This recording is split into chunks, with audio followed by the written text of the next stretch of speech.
This episode of Literary Treks is brought to you by Audible.com, offering more than 180,000 titles for smartphone, tablet, and desktop. To get a free audiobook of your choice and to help Trek FM at the same time, visit audibletrial.com/trekfm. And also by Enterprise in Space, an international program of the nonprofit National Space Society. Find out how you can help science and education and become a virtual crew member aboard the NSS Enterprise Orbiter by visiting enterpriseinspace.org. And if you want to join the conversation and share your thoughts on this episode, join the Babel Conference, our listeners group on Facebook. Just type BABEL into the Facebook search field. We look forward to seeing you there. Hey everyone, I'm Rod Roddenberry, and you're listening to Trek FM.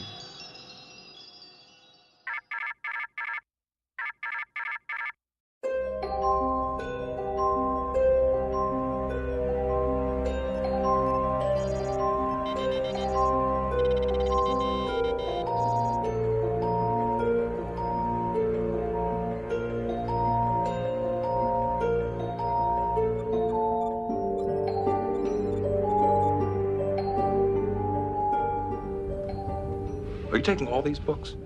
I thought I'd take some light reading, in case I got bored. Here we go, another episode of Literary Treks. Welcome everyone to the show. Thank you for joining us.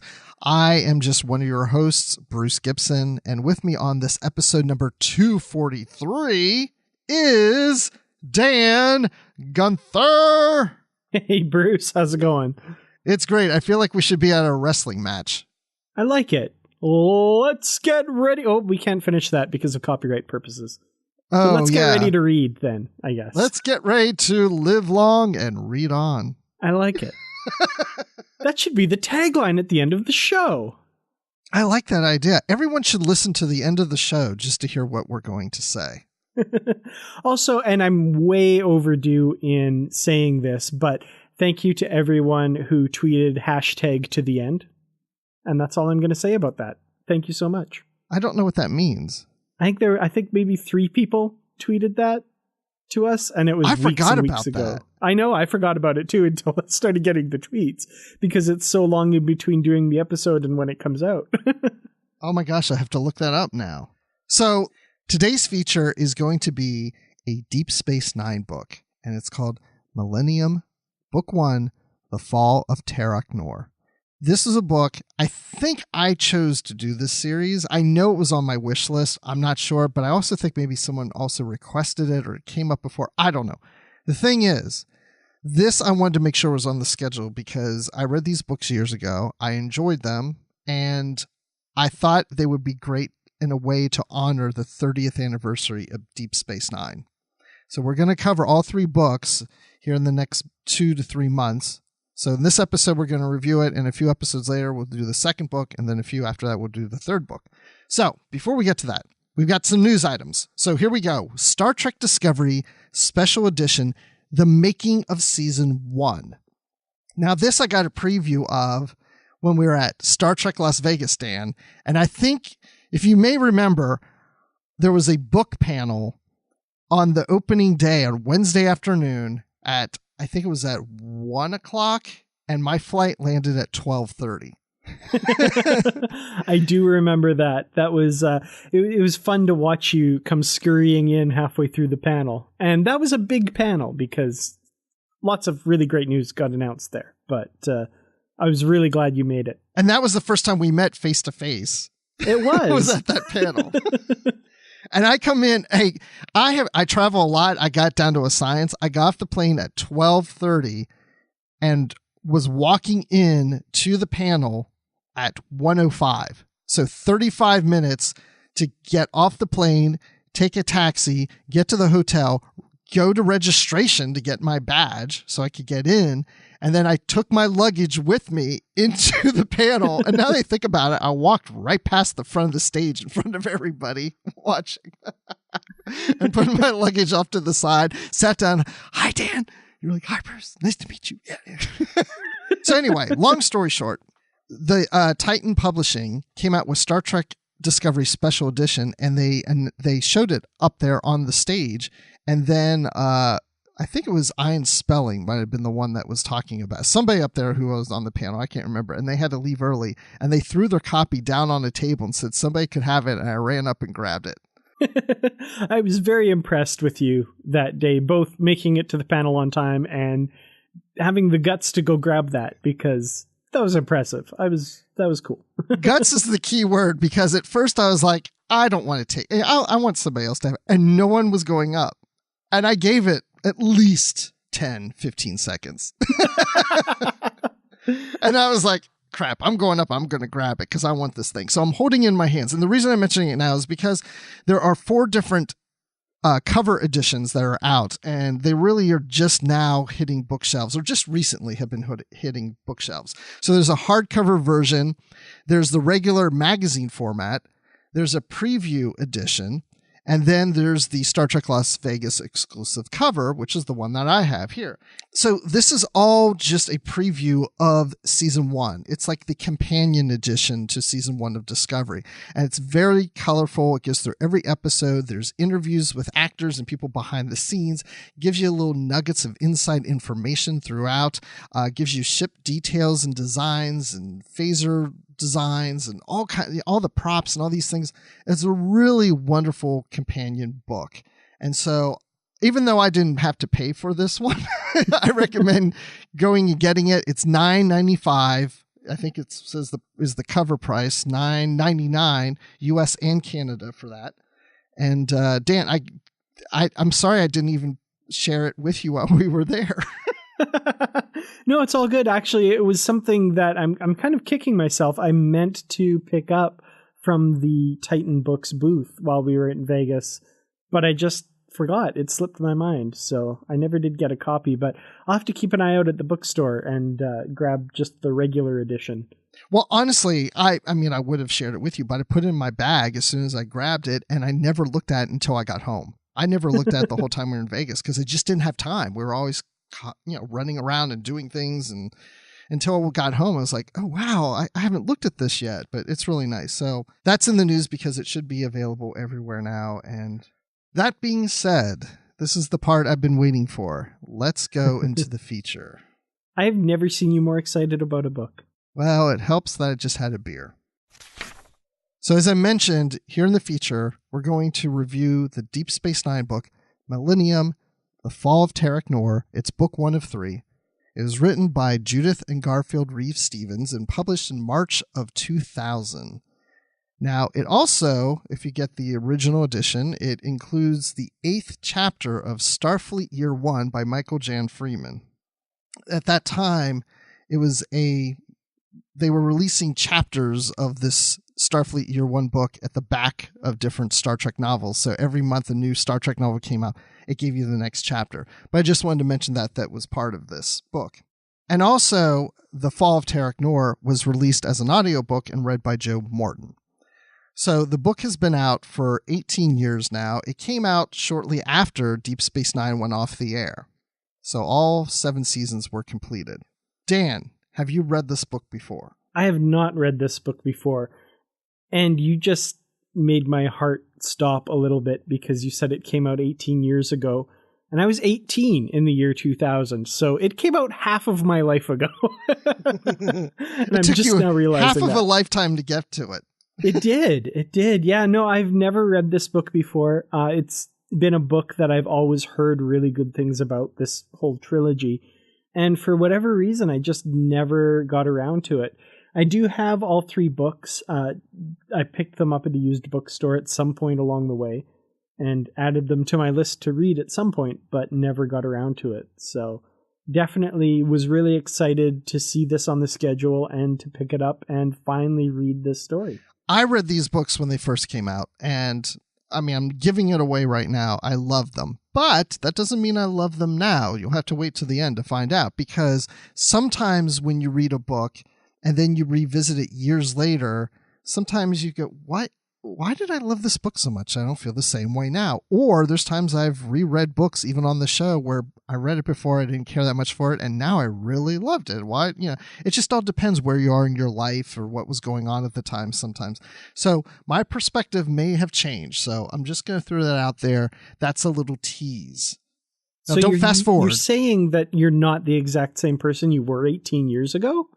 No, I've been through so many transporters that I've died and come back every time. So I'm not the same person. I'm a recreation every single time.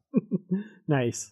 It starts off with the prologue, and it's titled In the Hands of the Prophets. And it finds Sisko in the wormhole after the series finale, What You Leave Behind. So he's in the wormhole with the aliens, and he's talking to them just like we saw in like the very first episode in the wormhole, where all the people that he knows are, those characters are being represented by the aliens and talking to him. So, you know, there'll be Cassidy, there'll be Jake, there'll be Dax, there'll be all these different people. And he's starting to wonder, you know, why is he there? What is his purpose? And he starts to feel as if he's supposed to teach them about linear time, because as you know, with the wormhole aliens, they don't really see time as a linear thing the way we do. And there's the scene where he basically escorts them. He finds himself in a scene on Deep Space Nine on the station where he escorts them through the threshold of the temple. And that's where that prologue ends. So that takes place right after the series. Did you like this scene, Dan? Yeah, it was an interesting take on things.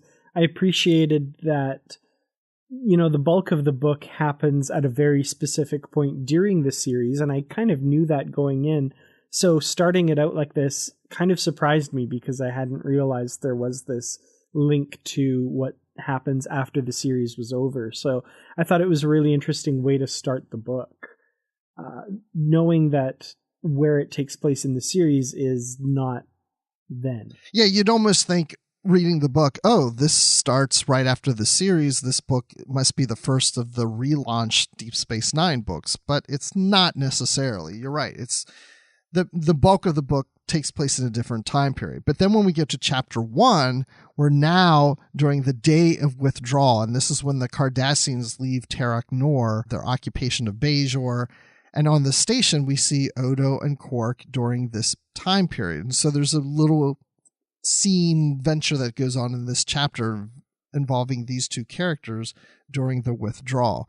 Then we get to the majority of the book that takes place in the 6th year of Sisko's time on the station. So basically season 6 of Deep Space Nine. Mm-hmm. And then at the end of the book, it changes a little, but we'll save that for later. We're not going to talk about that right now. So as you were saying, Dan, I guess you knew that by the time you got to chapter 2, we were settling into the time frame that's supposed to take place. Right. And very specific time frame too. So this takes place between the episode The Sound of Her Voice and the season 6 finale, The Tears of the Prophets, which, you know, it's very cool that they picked such a specific time and place for it to happen, because we get a lot of references to things happening during that episode. There are offhand comments about, oh, Sisko and his crew aboard the Defiant weren't able to save that captain they were trying to rescue. And they talked about the temporal displacement of that, as well as just very minor things that like Jake was doing with Quark. He was researching a novel and finding out about how Quark does his semi-legal operations, and Odo actually was aware of that and all that stuff. So I really liked how closely it followed that episode. I didn't get a chance to go back and watch The Sound of Her Voice while reading this, but I think that would have been something that worked really well. Oh, I see. That's the one thing I love to do is go back and watch episodes when I read a book and it makes reference to it or it takes place around that time. Then I want to go back and watch the episode. I haven't done that yet either. Mm. But now I feel like going to do that right now. But I can't because we're talking about the book. So I'll do that a little later after this. So now reading this book, I have to ask you something because there's a lot going on. And you had mentioned that it seems like that we're dropped into the middle of a bunch of plots. And it's a confusing mismatch, and you're questioning things like, what's going on? Were you confused, or is this bad or good? Or it wasn't so much that I was confused. I mean, it's just a very distinct way of telling a story, kind of dropping you right in the middle of something that's going on. And my high school and university English courses are failing me right now. I can't remember the term for that, where you're dropped right in the middle of the action and kind of have to figure it out. But I thought it worked really well for this book there's some things happening during the Cardassian occupation, during the end of the occupation, that we don't really get to understand right away. But I feel like that works really well because it mirrors the experiences of the main characters.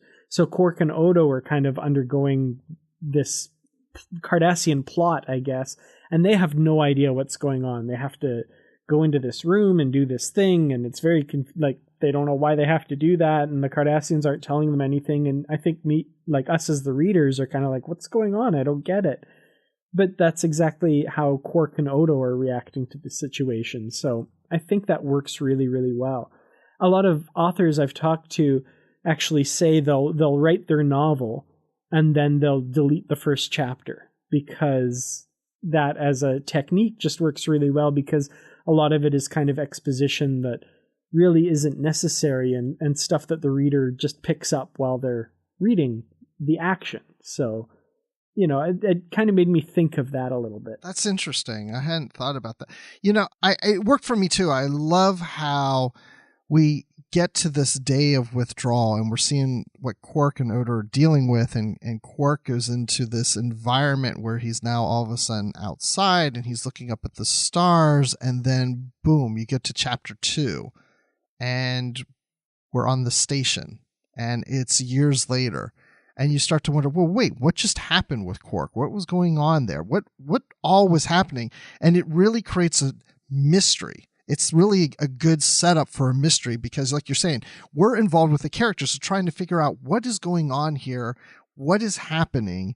I mean, it's a day in the life on the station, but things start to come up where you start questioning, why don't they seem to remember this, or what's going on, or do they know and they're just not saying anything? And there's a lot of questions going on. So it makes me keep wanting to turn the page to find out, what are the answers, or when are we going to figure this out, and when something's going to be revealed. And that's what just kept me going through it, for sure. I also like, this is just kind of a tiny little tie into a previous novel that we read. I was worried that this book would really clash with what we learned about Garak in the novel A Stitch in Time. And in that novel, basically, Garak says that he kind of missed the Cardassians leaving. They just kind of got up one day and they were gone and he had been left behind. And I was like, oh, that fits perfectly with this, because supposedly, even though he's not admitting it and Odo's not admitting it, they seem to have this missing time syndrome where they don't really remember what happened on the day of withdrawal. So if you it's kind of one of those things where if you squint, you can make it all fit that Garak missed that day. So he woke up and the Cardassians were gone and he went, oh crap, I'm stuck here. That's what I really like about the scene where Quark is being accused of murder of Dale Norton. He's an Andorian business partner of Quark's who had come up to the station and was winning at Dabo and won big. And so then he is found murdered. So, of course, Odo assumes that, Quark must have murdered him because Dale Norton won all this money at Dabo in Quark's bar. So, who else could it have been but Quark? It had to be you. And Quark's like, why are you always accusing me? What is wrong? Like, you never take my word for it. Why is it me? Go look for the murder. Why do you just think it's me? And in some ways, I agree with Quark on this. I was really getting frustrated for Quark because it did seem that Odo and the rest of the crew were just like, oh, because you're Quark, so you had to have been the murderer because it's who you are. And I really don't believe that Odo, as professional as he is and what a proud person he is about, finding the right criminal or murderer and something, would just accept the fact, I'm making an assumption that it has to be Quark and that's who it is and I'm not going to look for the other. I would have liked it better if the character would have said in his head, that we would have heard him say, or say to a character, it may be Quark, it may not, but I want Quark to believe that it's him, because if it's not him, he probably knows something and this will get him to reveal it, that will lead me down the path of the real murderer. But that was never said. It was just Odo just had blinders on that it's Quark. Yeah, that actually really bugged me, especially after a while too. Like, it felt at the beginning that maybe it was a tactic to keep Quark off balance or something like that. But, as we go into the story, Odo seems to just really be fixated on this idea of pinning this, not pinning it, he's not framing Quark, but accusing Quark of this murder and really believing that he is the murderer for not a lot of evidence, I don't think. And it did start to bug me because Odo is better than that. And Quark's not a murderer. I think even, I might be wrong, but I think Odo even says in an episode of Deep Space Nine, "Oh, you're not a murderer, Quark," or something like that. Like, he's not somebody that does that sort of thing or even has any kind of history of that. He's according to Odo, a swindler and a petty thief and, a cheater and a gambler. That's about the extent of Quark's crimes as far as Odo's usually concerned. Yeah, I could see Odo saying something like, if somebody asked Odo, "Do you think Quark murdered?" He's like, "Quark is many things, but he's not a murderer." Yeah, like that sounds really familiar. Like I would almost want to place a bet that Odo has said that line at some point. Yeah, exactly. I don't know. And then the reason I was also bringing this up is because you were talking about Garrick, and I love that through these exchanges, they start to realize how they don't have a memory of the day of withdrawal, which we get to later in the book. But Quark's like, "I don't remember the day. For some reason, I don't have memories." And I was like, I don't either. And Garrick's like, "Oh, yes, but I remember every detail of that day." And Quark's like, "Oh, no, he doesn't." After Garrick leaves, Quark's like, "He doesn't remember a detail. Can't you people tell? Garrick is lying. If he says he remembers every detail, he doesn't. He doesn't remember anything. Can't you tell when he's lying?" And I just love that part. Can't you tell when Garrick is lying? Yes, his lips are moving. I mean, it's what he does. Exactly. Okay, so let's get to some other story points here in the book. So there's just little things in here that really stood out to me that I like. Early on in the book, Dax is on the bridge of the original USS Enterprise, Kirk's USS Enterprise, and Pike's and April's, just throwing this out there. But anyway, she's on there, of course, on a holodeck, and she's dressed in Starfleet blues, miniskirt, her hair's up, just like similar to what she was doing on Trials and Tribulations. It's a simulation where she is going to fight with Worf on the bridge of the Enterprise. And it gets a little Klingon romantic here in this scene. What'd you think of that scene? I really enjoyed that. I thought it was really cool. And it's the kind of thing that, like, if I had access to a holosuite, I'd be doing stuff like that, reenacting my favorite Star Trek episodes, basically, because they're reenacting the fight between Kirk's forces and Kang's forces when they were under the influence of the Beta 11A entity, also known in various novels as an asterisk inside two brackets that I don't know how to pronounce. Right. But which is interesting because that figures into another book series that we're waiting on the final book for, but we probably shouldn't talk about that, I guess. But that's the sort of thing I do. I'd reenact all these famous Star Trek episodes, basically. And the fight itself is really cool because you can picture them. First of all, Worf is in a classic TOS Klingon uniform, which I thought was pretty cool. Yeah, I thought that was funny. Yeah, I wouldn't mind seeing Worf in that, just to see what that looks like. And of course, Dax in a science miniskirt on the bridge of the Enterprise fighting with Worf. Like, that's just a cool scene. I want to see that. Yeah, and that little asterisk alien was there too. Exactly. Soaking up the feelings of aggression and hatred. And what I liked about that was Dax talks about, basically she ends up tickling Worf, which is really amusing in and of itself.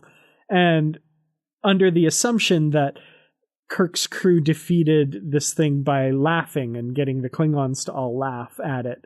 But Worf doesn't, apparently the Klingons' recollection of that is different. And it's the way they defeated it is not through laughter in Klingon history books, which I thought was interesting. Yeah, I forgot about that part. That is interesting. But I do like the relationship between the two in this book and that scene. There's not a whole lot of Worf in this book and not a lot about their relationship, but just the fact that she's tickling him and, he's, trying to not to laugh, but he's laughing. It's just like just those little moments, just bringing these characters together. And that reminds me of, there's a scene later in the book, and I think there's a couple scenes that kind of allude to this, but one in particular where I remember Dax talking to Bashir.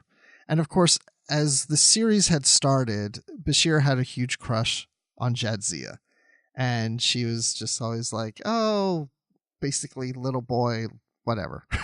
Like she wasn't really that interested. Well, now she's married to Worf, but she was being flirtatious with Bashir. And we actually got some inside thoughts from her of, you know what? If Worf wasn't around, I may have considered Bashir now to date him. Like there was like, I'm showing some interest, which I love because I felt like it was the author's ways of hinting that, Dax does get with Bashir later when Dax becomes Ezri Dax. And there was actually a very blatant foreshadowing of that at some point too, when I think Dax thinks something along the lines of, I wonder what woman eventually will end up with Bashir or something like that. And I was like, oh yeah, okay, I see what they're doing here. But this also presaged a line that Ezri actually directly says to Bashir, which is really awkward in the show when it does come up. Ezri does directly say to Bashir with regards to Jadzia, you know, if Worf hadn't have come along, it would have been you. And Bashir has the most awkward look on his face after that. And Ezri is like, oh, I shouldn't have said that. That's really awkward. Well, that's the beauty about this book being written after the series ended, that you can link those little things into it. So yeah, there's that foreshadowing going on for sure. And I like that Jadzia Dax is competent enough and, you know, poised enough to not outright say that to Bashir, whereas Ezri is very awkward and trying to figure out these new hosts and all that stuff. So it's funny that it almost makes that line less awkward for me, knowing that Jadzia had thought it back then and just knew better than to say it out loud. And then Ezri, of course, just awkwardly blurts it out. Absolutely. Yeah, that's again what I love. Some of the scenes in the book that are like this between characters and just exploring those relationships. And so then we get to Jake, and he's writing a novel, and he's using that experience of being a novelist and looking at what's going on in the station and thinking, okay, how can I help solve this mystery by how I would maybe write this into a novel? So he's looking at almost like as a piece of fiction as to what's going on in the station and trying to figure out how things are happening, because how he would approach it in a novel. But anyway, so then he has these two characters, Higgs and Fermion, and they're supposed to represent basically Quark and Morn in his stories. And it's called The Ferengi Connection is the book. Again, it's just so fun to see him write his book based on characters on the station and argue about it with Nog. Yeah, I for the most part enjoyed Jake's part in this story. There were times that I noticed I felt like the writers were treating him a little bit more as a kid. Yeah, I thought that too, yeah. Okay, I'm glad it wasn't just me, because there were a couple times where he felt more, like the little kid in the jumpsuit going up to Ops to talk to Cisco or something like that. But for the most part, I enjoyed this. I like them using his status as a writer to work that into the story. And also, like I said, picking up on those really tiny story elements from The Sound of Her Voice and carrying them forward. I had forgotten until I read this book that he was writing a crime novel and trying to get into the characters' heads by watching Quark. And the fact that they used that in this story I thought was really good. And the other thing that I didn't realize at the time, and I just realized while we were talking about the characters on the other side of the page, Higgs and Fermion, they're two types of elementary particles, the Higgs boson, and a fermion is a type of an electron or proton. And the characters are based on Quark, which is another elementary particle, and Morn, which doesn't really fit. But I was just like, wait a minute, they're all particles. That's just ridiculous and clever, and it's annoying me that I hadn't realized it until now. Elementary, dear Watson. Yeah, that's really cool. I didn't pick up on that, so I'm glad that you figured that out. That's really a fun element to know. See? So speaking of Jake and Nog, part of the storyline is that they had found a holosuite on the station that had been hidden in a abandoned Jeffries tube that no one on the station knew about, not even O'Brien. O'Brien didn't even know anything about it.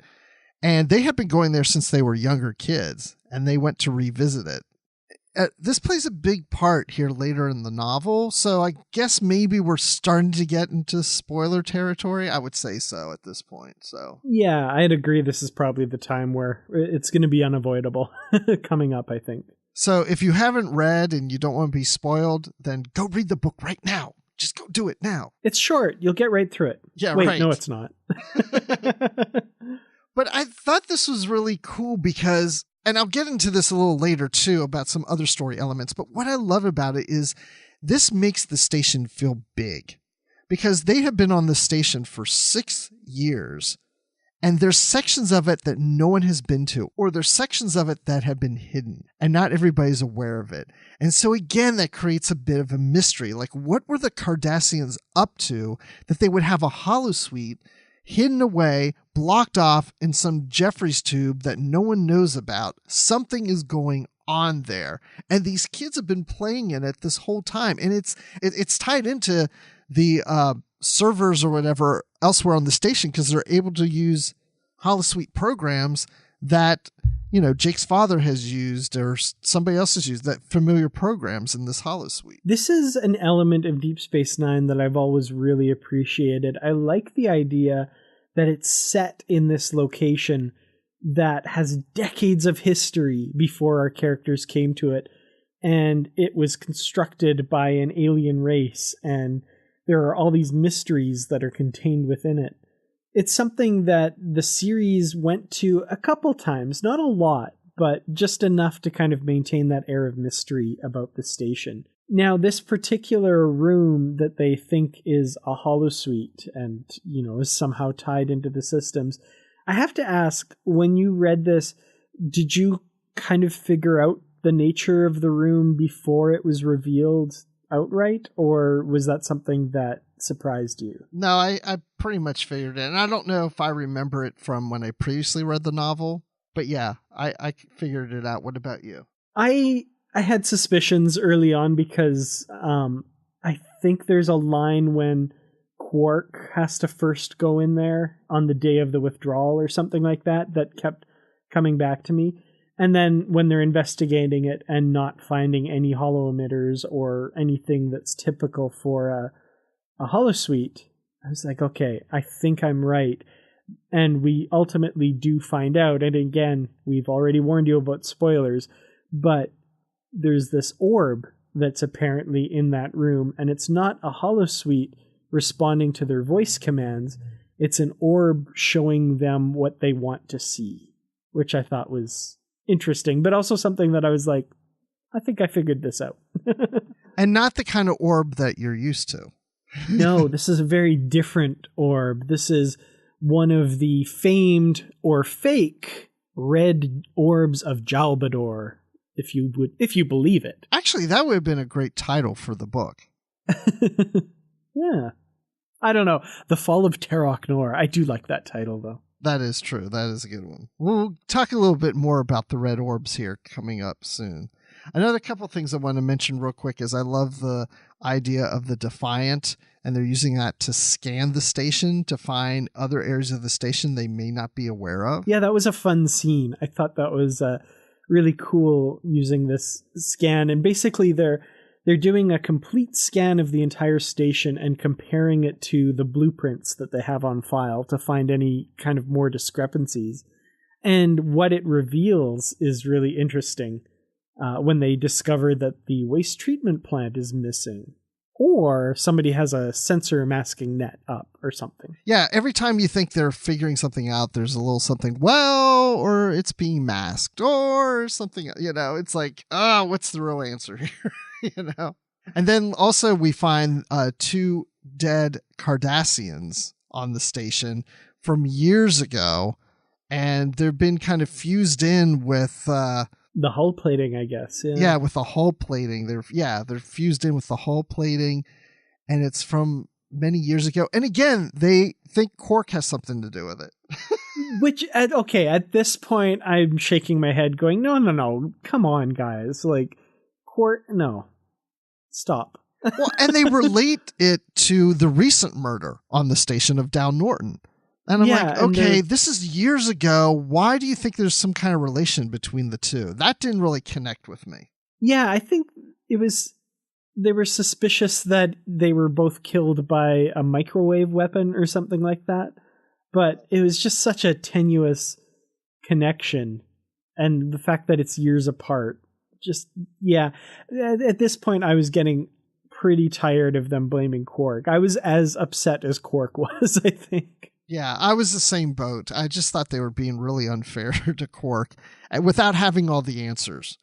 You know, I can see him being a suspect, but not, nope, he's the murderer. Yep, it's got to be you, Quark. It's you. And he's just like, why don't you give me any respect?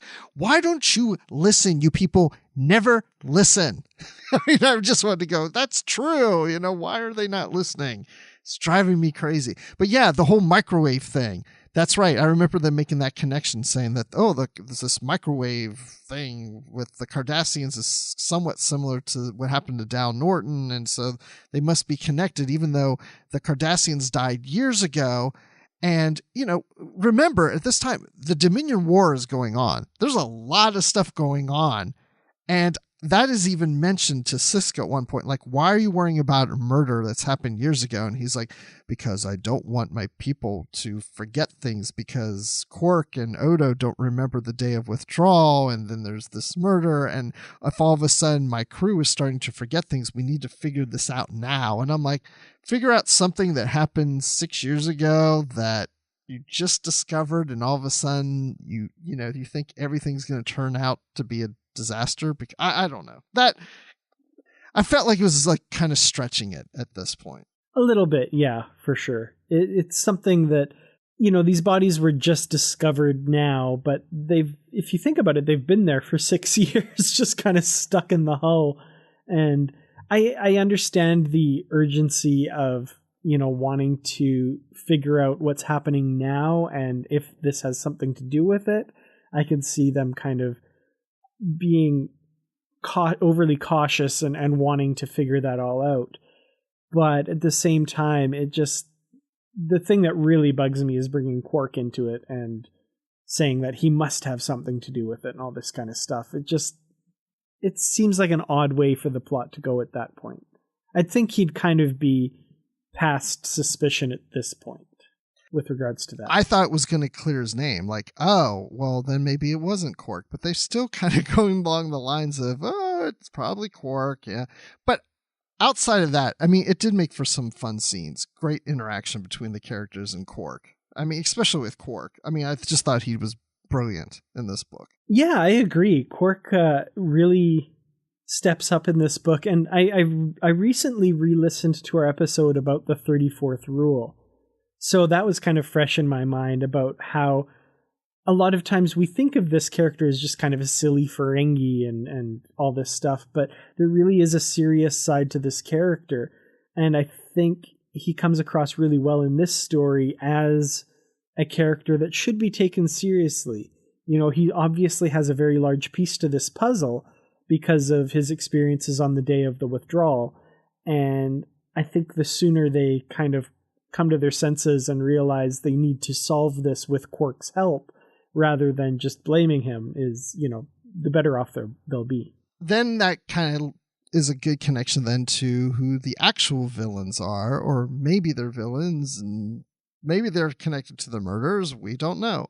And one of those characters would be Vash. Were you surprised to see Vash make an appearance in this? It was a welcome surprise. I like the character of Vash.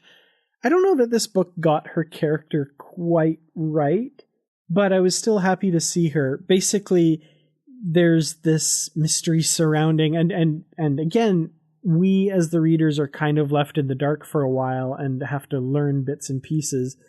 There's this mystery surrounding the red orbs of Jalbador, and people are searching for them. So apparently all of the top smugglers and wheelers and dealers in the galaxy are kind of converging on Deep Space Nine.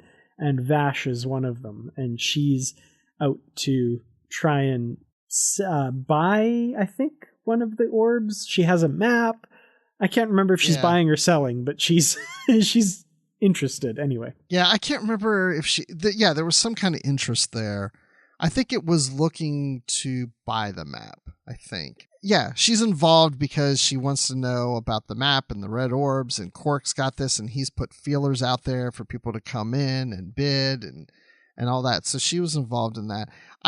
I did feel the character maybe was a little off too, because I felt she was being played too much like a smuggler. I don't think of Vash as being that much of a smuggler. Yeah, she felt more villainous and conniving and treacherous here than she usually is. And she definitely has that aspect to her.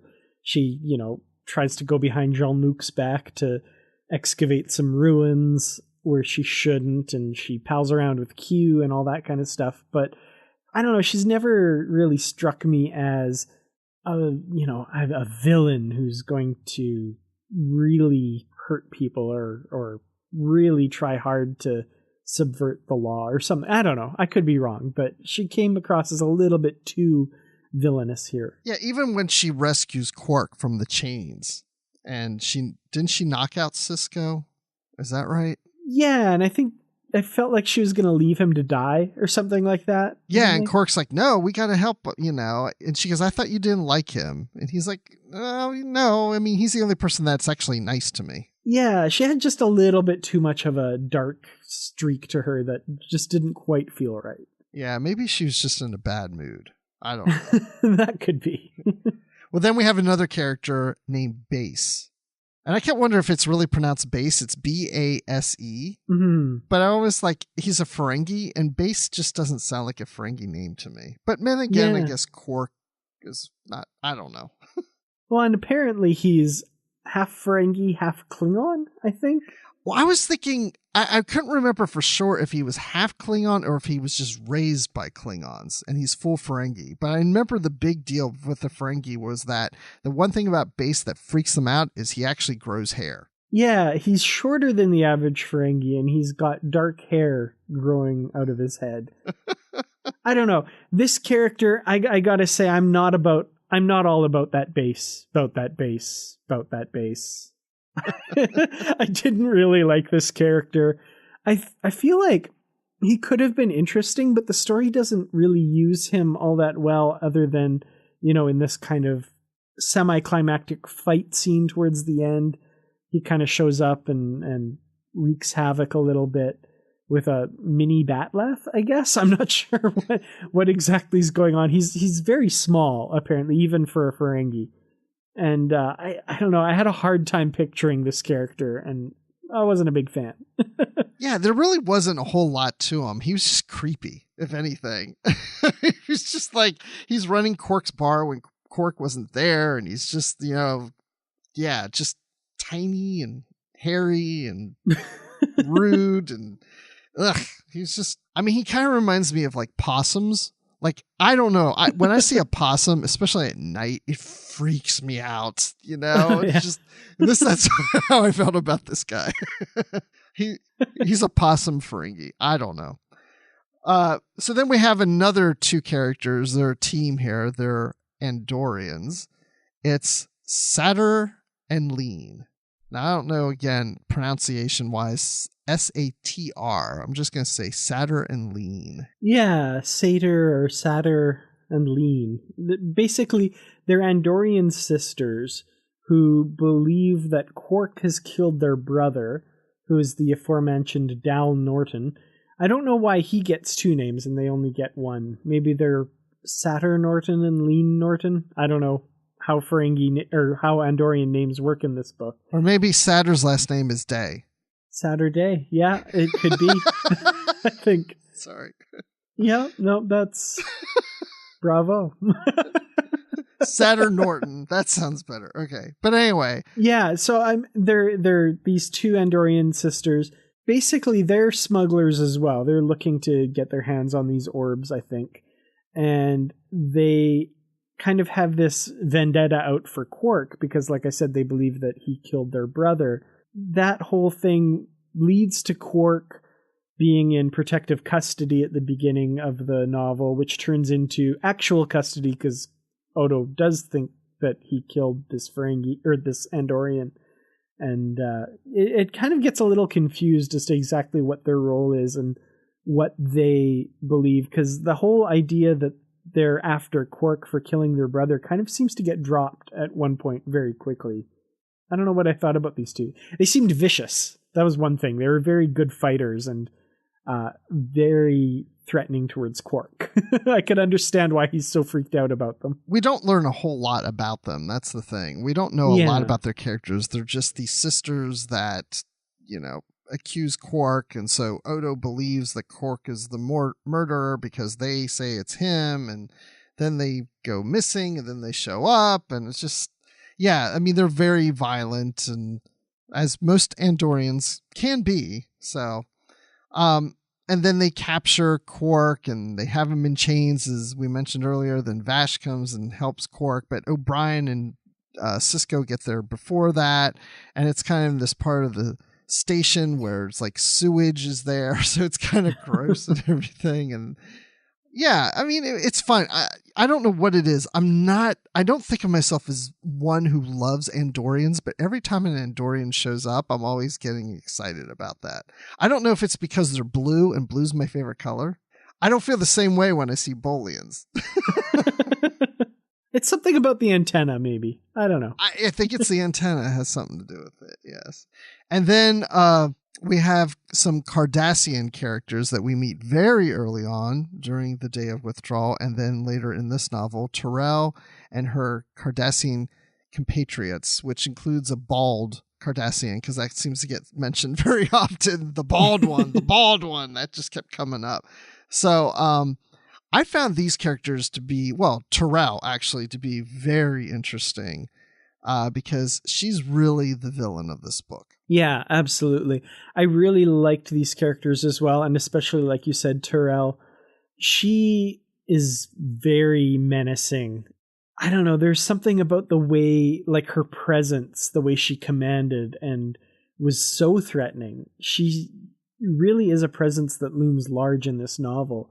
And the fact that she's there at the very beginning and there's all these machinations, and by the end, she's manipulated all of these things to come to pass, that, Cisco is kind of having to do her bidding because she's, captured him and he's on the molten moon of Gerrido looking for this artifact, this orb and all this stuff. It's really fascinating. I love the role she plays, and there's something about a really well-written villain that is really enticing, and it's something that's hard to do. I think the best villain that Star Trek's ever had is Gul Dukat, so it's great to have another compelling Cardassian villain here.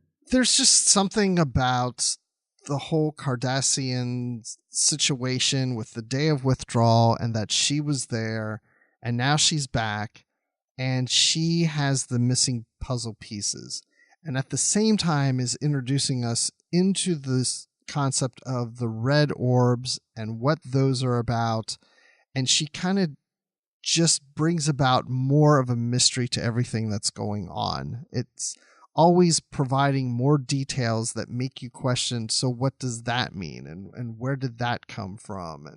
And then they go to this Bajoran moon where she captures Cisco, and they go there to find the other red orb. Yeah, I just really found this character to be very menacing and interesting all at the same time. And so I really like to see more of her as we get into the other books. Yeah, I really loved the mind games that she plays. So, for example, she's talking to Cisco, and the subject of the Bajorans comes up, and she starts saying really horribly racist things like, oh, their brains aren't as developed as Cardassians, so it was up to us to shepherd them, and all this stuff, which is something that, like, she very obviously believes, but she's also just brought it up to kind of distract Cisco from his line of questioning. Like, I love that she's so manipulative and just knows exactly how to play the people around her. I love it. She's a horrible person, but I love it. I agree with you on that. So, yeah, we're left with a lot of questions in this. And we have our main crew, as you know, who those people are, like Dax and Cisco and O'Brien and Kira. You know, then I think about it, there's not a whole lot of Kira in this at this point. No, there's a bit of when she's in sickbay and she wants to kind of, or the infirmary, I should say, and she kind of wants to rip Vash apart because it seems that she's wanting to deal in the orbs. But that's kind of the biggest part of Kira that we get. She was another character that kind of like how Jake felt more like an earlier season Deep Space Nine Jake. Kira felt a little bit more like an earlier Deep Space Nine season Kira. She was very angry and very, first or second season Kira to me. I don't know. That was just the impression I got a little bit. Yeah, because there was one scene she's really angry. And is that with Vash? Is that the one you're talking about? I think so, yeah, in the infirmary. And she just wants to get her hands on her, basically. Because Vash had some information about... What was it? Well, she was under suspicion of... Because right before she got knocked out with the dart, she said something about Quark was going to have an auction of orbs, which really ticked Kira off because because that's one of the worst crimes in the Bajoran system. Yeah, that's right. Because she finds out, oh, wait, Quark is going to sell an orb? What is going on? There's another orb. Like, where did this orb come from? We need to find out from Vash. And... they're like, well, settle down. Dax is like, let me try to, kind of be friendly with her and maybe she'll reveal things. And Kira's like, no, you just ask her. And they're like, just stand off to the side, chill out. Yeah, it was very much the intense, pissed off Kira that from the earlier seasons or whatever. I can see that for sure. But at the same time, this is an important, big thing that if there's another orb out there and Quark is, has it and is trying to sell it, I can see where she would get really, really mad. Oh, absolutely. For sure, yeah. So one of the other characters in the main crew is a Starfleet officer named Arla Rees. And she is Bajoran, but she wasn't raised on Bajor. She has spent most of her life on Earth, and she knows about Bajor. She lived on another planet in the Bajor system or whatever, and they left during the occupation. And so she wasn't brought up in the religion. She wasn't brought up around other Bajorans. So she comes to the station as a Starfleet officer and observes Bajorans from an outside perspective of them while being Bajoran. And it's an interesting character, but at the same time, I'm like, why is she there? Like, what does she have to do with the story? And so it makes you wonder, is she really who she is, or where does she play into the overall story? Yeah, I had kind of the same thoughts. I was wondering about her. She kind of is just there. There's some interesting scenes, one especially with O'Brien, I think, where she kind of shows her true feelings about the Bajoran religion, which is she's very much against it. She thinks that the prophets are actively harmful for Bajor and have held Bajor back while the rest of the galaxy has advanced. It's a very uncomfortable scene. O'Brien does not want to be there discussing it.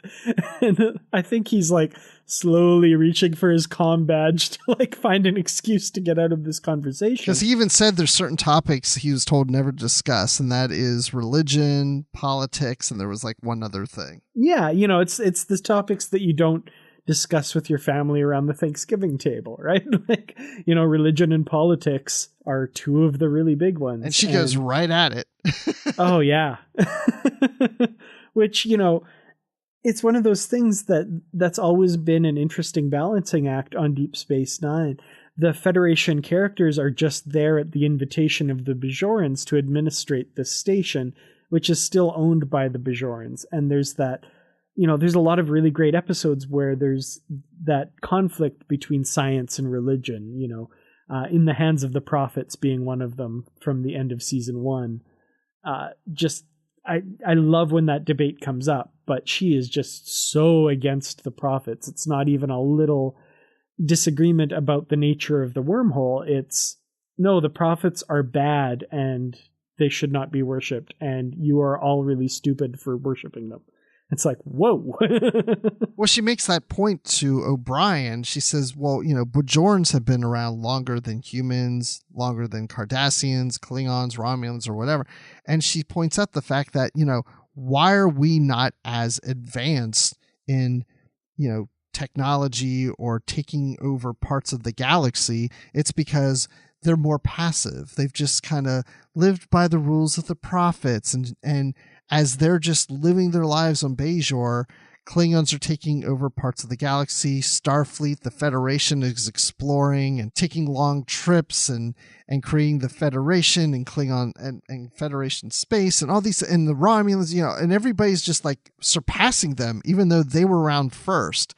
And she feels like, they become so passive and just, accepting what the prophets say. And, then they get conquered by Cardassians. And this would never have happened if they had progressed further along in technology and taking over their own space and everything. And the Cardassians maybe never would have taken over Bajor. Yeah. And I mean, to a certain extent, she makes some good arguments and has a very good point.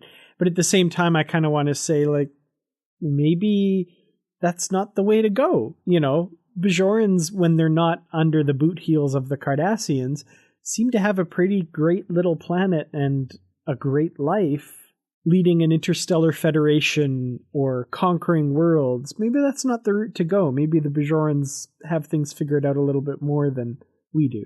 I guess when you're conquered and occupied by the Cardassians, that's not so good. But other than that, they're great. Right, exactly. I think that's the thing. It was just what had happened in the last decades. It's just sign of what maybe shouldn't have happened if they had not been suppressed by the prophets, in her opinion.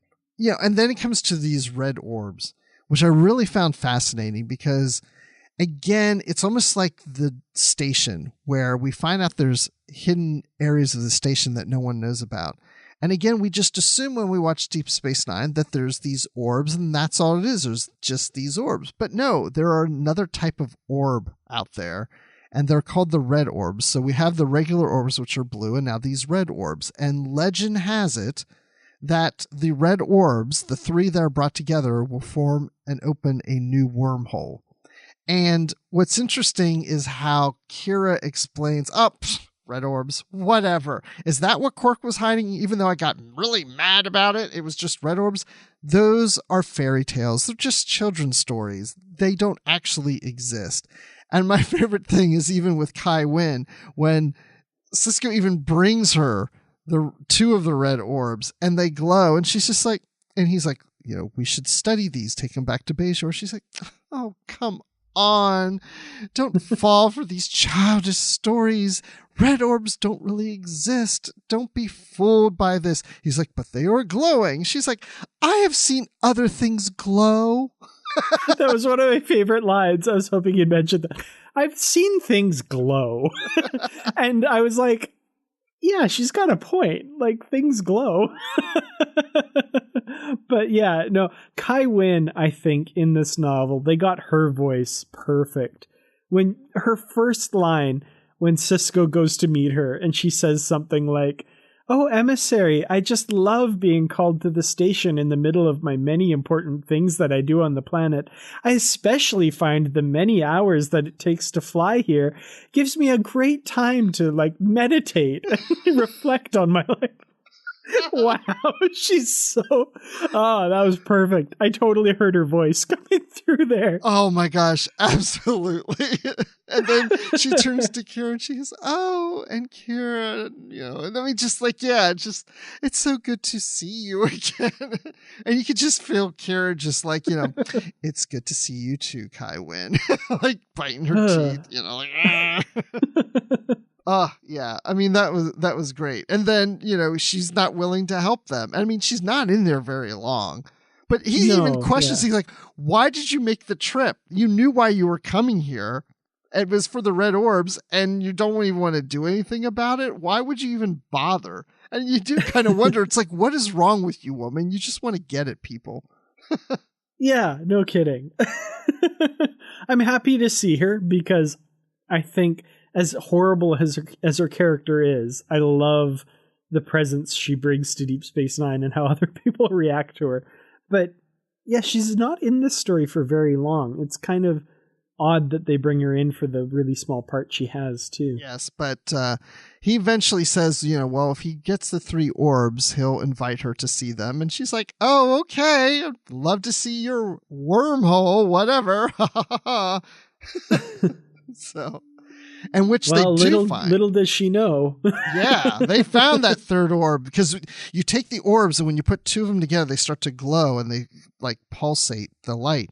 The orbs help lead you to the 3rd and last orb, and they get brighter and they pulsate faster and all that stuff. So they're walking around the station, and of course it takes them to wherever Quark's bar, of course, and of course Kira's like, I knew Quark had a freaking orb. And very early in the book, it's set up about this mural in Quark's bar of what Gul Dukat calls the Admiral, because it's a Tholian admiral in this image in this mural, but it's not really all that clear as to what that really is, and maybe that is the Admiral. So Quark even calls it the Admiral. But then it's even identified later that they come to find out that it's actually like some kind of male organ. Rom, that's what Rom figures it is, much to the delight and laughter of him and Quark apparently on regular occasions. It's the organ of some kind of a Tellarite. That's right. Right. And it might even be upside down. They're not even sure if it's the right way. I was convinced with Rom's theory that that's what that was. And it's funny too, because then they kind of snicker each other at how Gul Dukat would always salute it when he'd come in to the bar. But anyway, we find the orb behind the Tellarite's male organ. And I think it was Rom. No, not Rom. I think it was Nog that found it there. Like they were getting, he's like, it's here, I found the orb. So they bring the 3 red orbs together, and all of a sudden, I think they even brought Kai Wynn, like, go get Kai Wynn, show her that we found the 3, and then all of a sudden something starts to happen where this wormhole starts to form within Quark's bar. Which of course leads to the evacuation of Deep Space Nine and the destruction, seemingly, of Deep Space Nine, as some of the crew gets away on the Defiant, and I think they evacuated 1,000 people or something like that, yeah. But there were still people left on board that didn't make it off, and we witness on the Defiant's bridge the complete destruction and sucking in of the station into this wormhole, which I have to admit, I was flipping pages during that part. I was totally into the story at that point. It's like, oh, wow, Bruce is right. This is pretty good. Yeah, because now Deep Space Nine is destroyed, but we know it really wasn't, because this is in the 6th season of Deep Space Nine. So what's going on here? And then the Defiant looks like it's going to get sucked into this wormhole. And all of a sudden, we get to another chapter, and they wake up on the bridge and they survived it, and they look at the stars to figure out where they are. And not only did they figure out where they are, it wasn't just a question of where, but when. And we get this incredible cliffhanger where they're hailed by the USS Opaka, I believe it is. Yes, that's right. And I forget how many years they say they're in the future. I remember thinking it was about 20 or 30 or something like 20, 25, something like that, Yeah. And they're hailed by the captain of the USS Opaka, Captain Thomas Riker, interestingly enough. With gray hair and gray beard. Yeah, and what I thought was especially interesting, and you probably know exactly where this is going because you've read the later books, but I have not read these books, so I gotta say, first of all, it was really hard once I was done this book to put it down, put it away on the shelf, and take out A Time to Hate to read, because that's the next book we're doing. I really just wanted to read the next Millennium book, and it was work to not do that. But anyway, that aside, the uniform that Thomas Riker is wearing, they say it's kind of like a mix between a Bajoran uniform and a but with a Starfleet insignia on it. Which, what's that about? And apparently they're taking part in something called the War of the Prophets. And Thomas Riker tells Sisko, you have to choose a side. And that's kind of where the novel ends. And there's other Starfleet starships that show up, and yet they're firing on the USS Opaka. Yeah. So why is one Starfleet ship firing on another? And also Sisko, as he hails the Opaka, he says, hey, we're from whatever 20, 25 years ago, we need to go back. We shouldn't, really talk. And Riker essentially tells him, you're not going back. You're needed here to fight the war. So, I mean, it's just like, why wouldn't you send them back and but then at the same time, if they've been gone, sending them back would change the timeline. So, but anyway, it's just, that's how it ends. And you're just like, wait, what's going on? What's coming up next? And now we have to wait a couple episodes until we talk about book 2. Which is very frustrating. That might be part of the reason I got through A Time to Hate so quickly. It took me about a day and a half to read that because I really want to get back to this story. Well, it is a little weird how we're doing this in a sense, because when we read A Time to Love, it ends with the cliffhanger going into A Time to Hate. And instead of reading A Time to Love and going to A Time to Hate, we skip over it, read something else, then start a trilogy of books. We read book 1, then we go back to A Time to Hate, then we're going to read something else, then we go back to book 2. Most people don't read books in that manner. But we also set up the show so it's not like you're listening to us talk about book 1, 2, and 3 all in a row. And if you're not into it, then you're just listening to all these episodes all at once. And I don't know. Maybe we'll do it that way at some point. We like to spread it out. Because, for example, like the Shatnerverse books, we would be spending like 3 months just doing Shatnerverse. And A Time 2 would be the same way. Yeah. Oh, and that would be, I don't want to say that would be torture, but it wouldn't be my first choice. Let's just put it that way. No, me either. But what'd you think of The Fall of Terok Nor? Well, I do have to say, I did have some minor concerns about it, some things that we talked about. I think some of the characters weren't quite right. And just little details like that bugged me from time to time. However, overall, as a story, I thought it was incredible, and I am hooked. I really can't wait to see what happens in the next book. And it's been a while since I've been this invested in one of the older Star Trek novels. So, yeah, I have to give this one, I think, I want to say 4 out of 5 red orbs of Jalbador, even though there are only 3. It was that good that I've created 2 more red orbs of Jalbador and taken one of them to make my 4 out of 5. Well, that's very interesting. So yes, I read these books, as I mentioned, when they first came out, and I've always wanted to reread them. And I've had them on the shelves for years, obviously 18 years now. And I was like, someday I want to reread them. And I read it, and I think I like it just as much as I did then. So my opinion hasn't changed. That's it's good. These books are some of my favorite all-time Star Trek books. So I have to say that I have to give this 3 red orbs brought together, exploding into a big wormhole of love. Wow. That's great. There's just so much going on. It just really captures interest in what's happening. I think a lot of the characters are spot on. Maybe a little off. I do agree that Jake seems a little younger than he should be, but they're just slight things that really don't matter much to me when I read this book. It's just so enjoyable. And if I remember correctly, we're on a roller coaster ride from here on out. I can't wait because, this is just the first novel of 3. And there's so much in this book. Like, a lot that we barely touched on.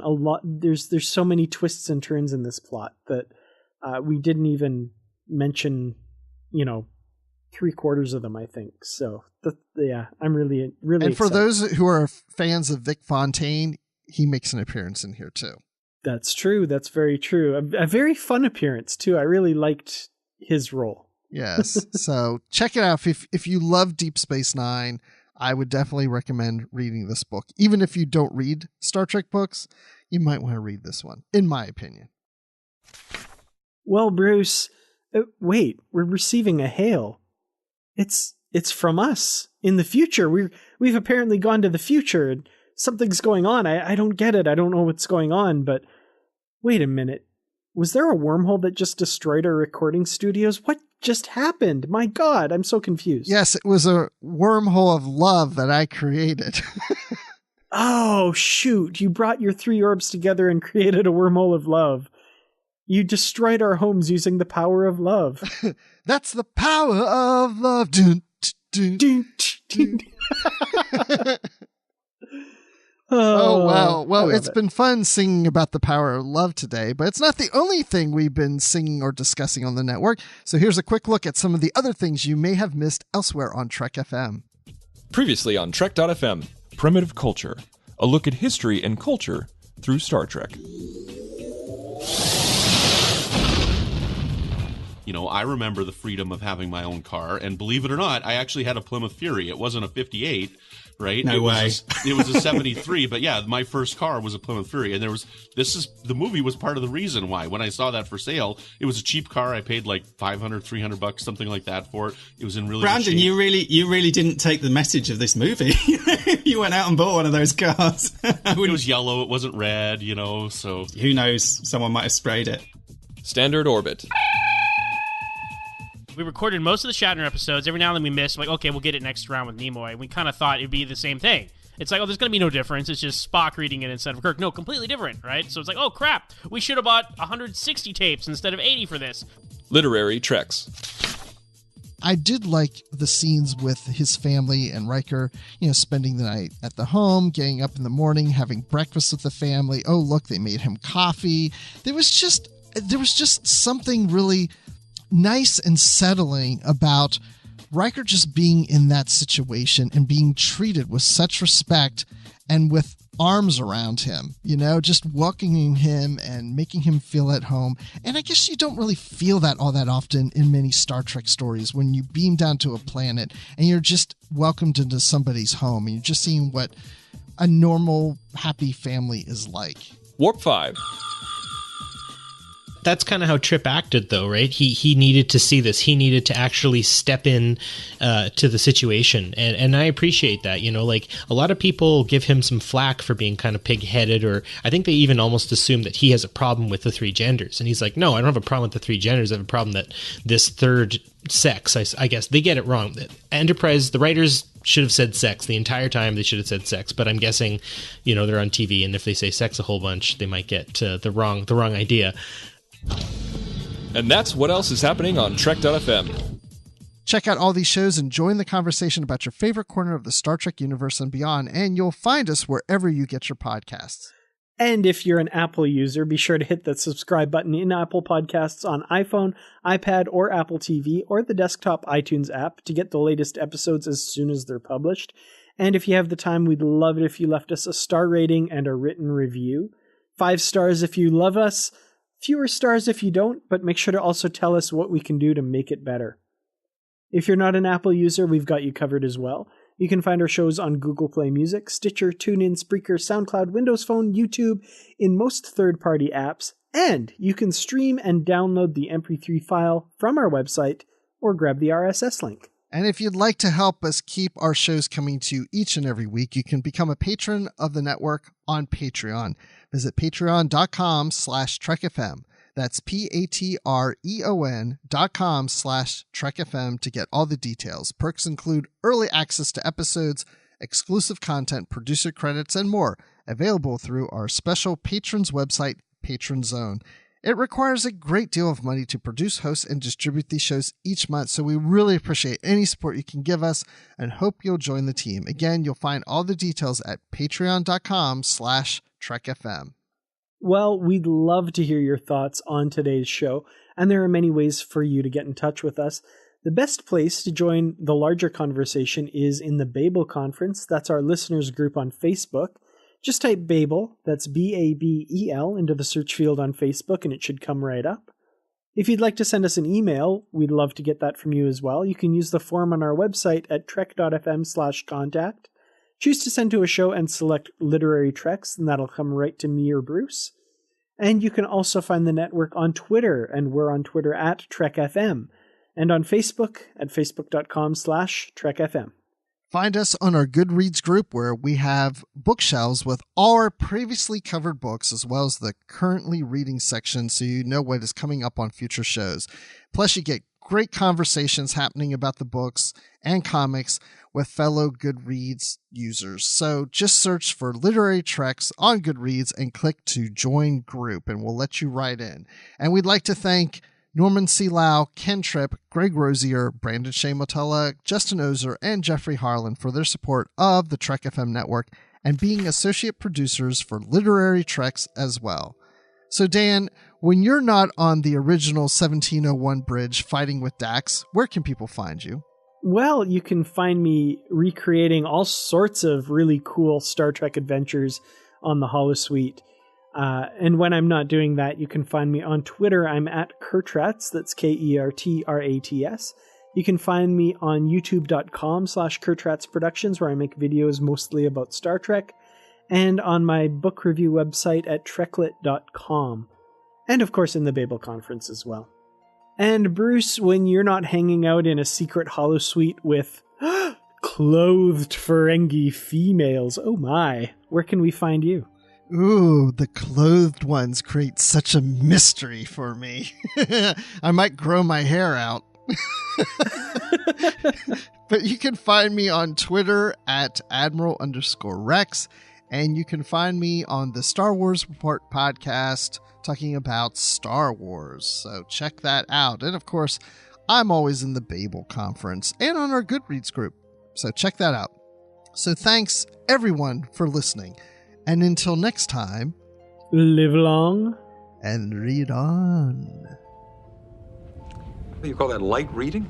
To each his own, number one.